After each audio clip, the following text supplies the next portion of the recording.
Meditations for every day of the year by Bishop Richard Challoner. January 27th, on the manifold aggravations that are found in mortal sin. Consider first that besides the bottomless depth of the malice of mortal sin, from its opposition to the infinite goodness of God and the high treason it contains against his divine majesty, there are divers other enormities and most heinous aggravations in every mortal sin, that beyond measure extend and multiply its guilt. The first of these is the sinner's black ingratitude to God, which is a circumstance that violently aggravates the guilt of every sin he commits against his Maker and Redeemer, his ancient lover, his dearest friend, and perpetual benefactor, from whom he has received, and daily received, all that he has and all that he is, and this out of pure love, without any desert on his part, and such a love as can suffer no comparison, since it has brought the lover down from heaven to die for this very wretch that dares thus ungratefully to offend him, and to crucify him again by sin. I know not whether any of the devils in hell, if God had done so much for them, would ever have been so ungrateful as to offend him any more. Consider, secondly, the manifold injustice that is found in every mortal sin, and the violation of all the rights and titles that God has to us, and to our love and service.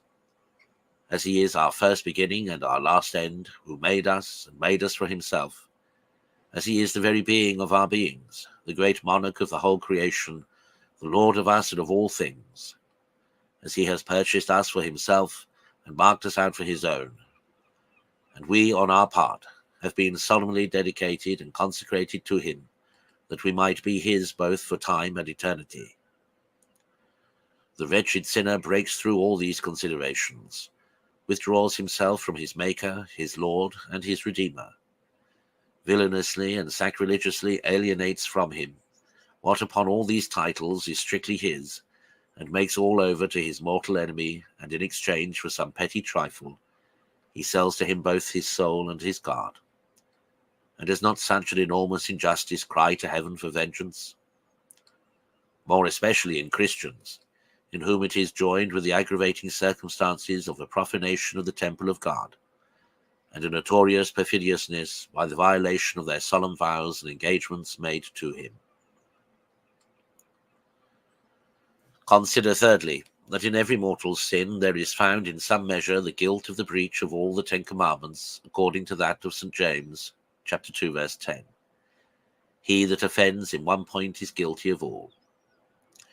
Because whosoever wilfully breaks through any part of the divine law by mortal sin violates the first commandment by turning away from the true and living God, and refusing him the worship that is due to him. He is guilty of idolatry, by worshipping the creature, which is the object or occasion of his sin, rather than the Creator, who is blessed forever. Romans 1:25. He profanes the sacred name of God and blasphemes him, if not in words, at least in facts, by treading his authority underfoot.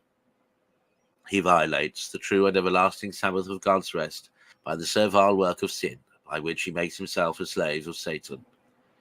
He dishonors in a most outrageous manner the best of fathers, is guilty of the murder of his own soul, and of the Son of God himself, whom he crucifies by sin. He is guilty of a spiritual adultery, by prostituting to Satan his soul, which has been espoused to Christ. He is guilty of theft, robbery, and sacrilege, as we have seen above, by taking away from God what belongs to him. He bears false witness in fact against the law of God, in favor of lies and deceit, for all sin is a lie, and that nothing may be wanting to complete his wickedness, he is guilty of coveting what is not his, and what he has no right to, and what the law of God restrains from him. So manifold is the guilt that is found in any one wilful sin. Conclude. To detest the ingratitude, injustice, perfidiousness, and all the other aggravations that are found in mortal sin, and to make it thy continual prayer, that thou mayest rather die 10,000 deaths, than once incur this dreadful complication of all evils.